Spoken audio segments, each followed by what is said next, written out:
What's good, gamers? Today I'm going to show all of you legends exactly how you can get better visibility, better performance, and most importantly, a stable and consistent frame rate inside of Black Ops 7. Stick around for some secret settings you wish someone told you sooner.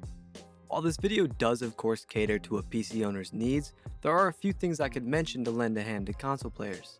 But don't you worry, that stuff will be right in the beginning of the video so I don't waste any of your time and you can get back to fixing that aim after the recent nerf. So without any further ado, let's get straight into the steps. For my console gamers, sadly there's not much I can do to help unless we're talking about jailbreaking those bad boys 2015 style, but maybe that's another video. Although I can give you a quick rundown on how to get the most out of your console. For the Xbox Series X/S, you'll want to go to your general settings, you'll see your TV and display options, click into it. From there, you'll go to video fidelity and overscan, change your display override from auto to HDMI. After you click it, it'll look a little wonky at first, but stay calm, it's not busted. Go back one screen and you'll see your resolution has changed. Select the correct resolution for your monitor or TV, and then select 120Hz for the refresh rate. Now for the PS5, it's a bit more simple. Navigate to your settings and find screen and video. Next, scroll down to 120Hz output and select automatic. If your TV or monitor supports it, also turn on ALLM or auto low latency mode to automatic as well. Now this is for Xbox and PS5.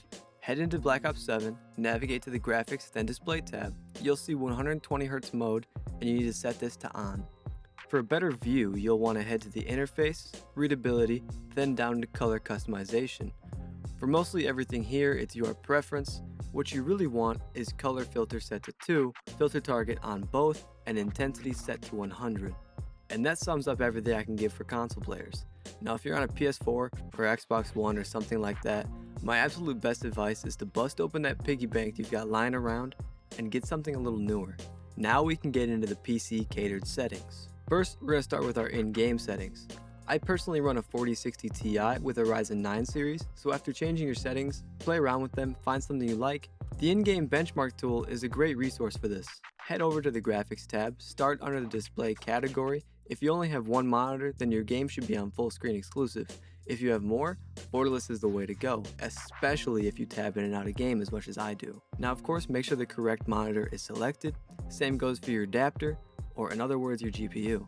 If your refresh rate says anything below what your monitor says on the box, switch to full screen exclusive and correct that. Your aspect ratio is automatic, display gamma is correct at its default value, brightness is personal preference, find what you like and rock it. I personally use a 60, but of course all monitors are different, so I suggest you find something you like. NVIDIA Reflex Low Latency should be set to off, unless your CPU is really struggling when playing Black Ops 7. If that's your case, play around with it. Black Ops 7 is very GPU dependent, so unless that's your problem, this setting won't do you any good. Lastly, your custom frame rate should be set to unlimited, and that will finish off the display tab. Next we'll hop over to the quality tab, and if your render resolution isn't set to 50%, turn off any upscaling setting you have on, tweak it, and re-enable your upscaling. And for upscaling, you should be running DLSS if you have an NVIDIA card. Otherwise, use AMD FSR on its performance setting. Sharpness is preference, again, play around to see what you like. Finally, the DLSS model should be CNN.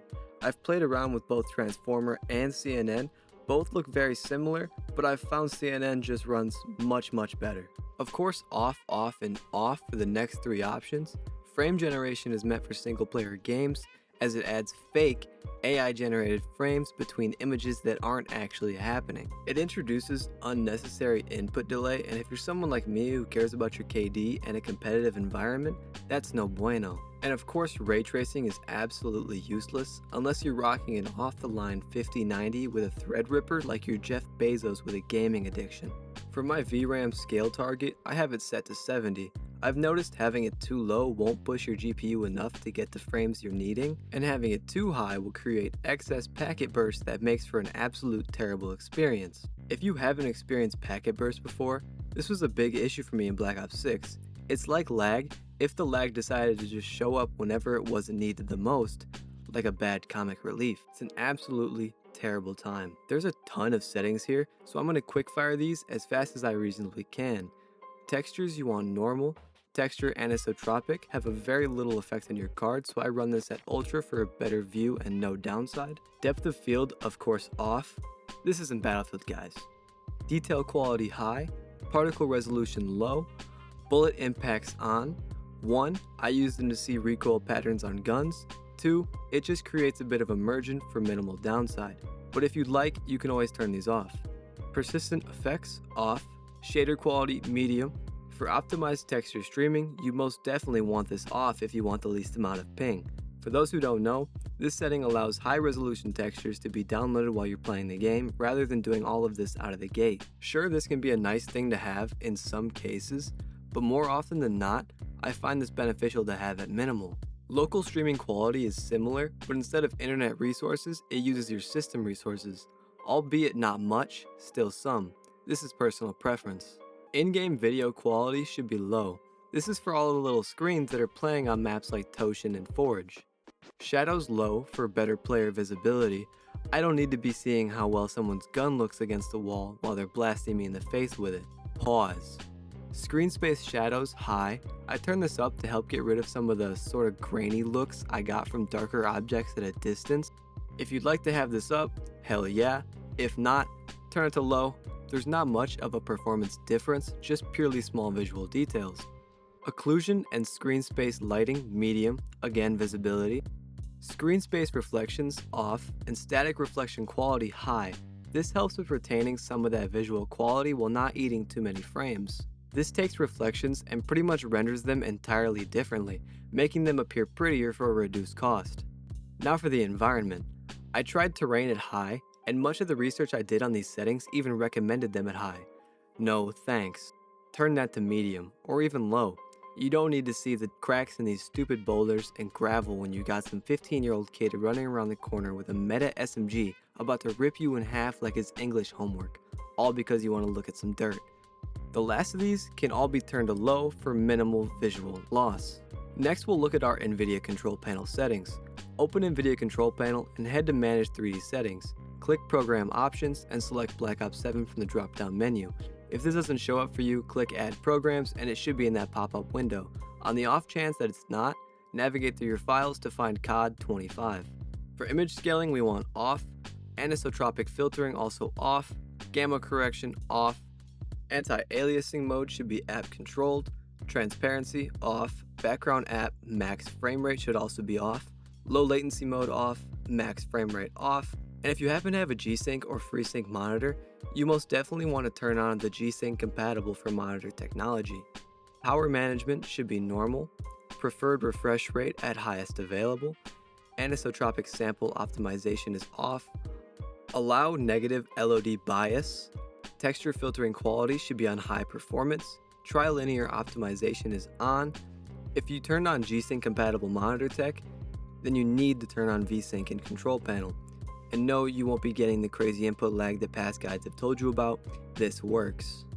Threaded optimization on auto. Lastly, you need to make sure G-Sync is turned on for your monitor. Head to the Setup G-Sync tab on the left hand side and make sure you enable G-Sync. Make sure G-Sync compatible is checked, along with enable for windowed and full screen mode below it. Finally, check the box that reads enable setting for selected display model, save your changes, your screen will go black, and you'll be set. Now just a few more settings for key optimization before I give you the settings that no one will tell you about. Head to your display settings on your computer, scroll down to advanced display settings, and make sure your highest refresh rate is selected for your monitor. This tends to reset if you've activated G-Sync for the first time or added another display, so it's always good to double check. Then go to graphics below advanced settings and turn on optimizations for windowed games. Then click into advanced graphics and make sure hardware accelerated GPU scheduling is turned on. This requires a PC restart to apply, but that can wait just a moment. Now, for what you all came here for, the secret settings that no one will tell you about. For these, you'll want to hit your Windows key plus R to open the Run console. Type %local app data % and hit enter. Find Activision, click into it, then Call of Duty, Players, and you'll see 3 files with funky names. Open both the txt0 and the txt1 file. These are your config settings. Basically just in-game settings, but they go much more into depth about certain aspects. I really don't recommend tweaking any of these if you have no idea what you're doing. I'm gonna leave the full names of these settings you'll be changing right in the description of this video, along with their values, an easy find, copy, and paste. Since I've made it pretty easy, find the matching setting for each of the pieces in the description, copy from the description, paste the new over the old. Now this part's a bit more complicated. You want to find the thread count for handling job queue, or renderer worker count, and you'll see your max cores all the way on the right. Half of those are virtual and the rest are physical. You want COD to take up a majority of your physical cores, but not all of them.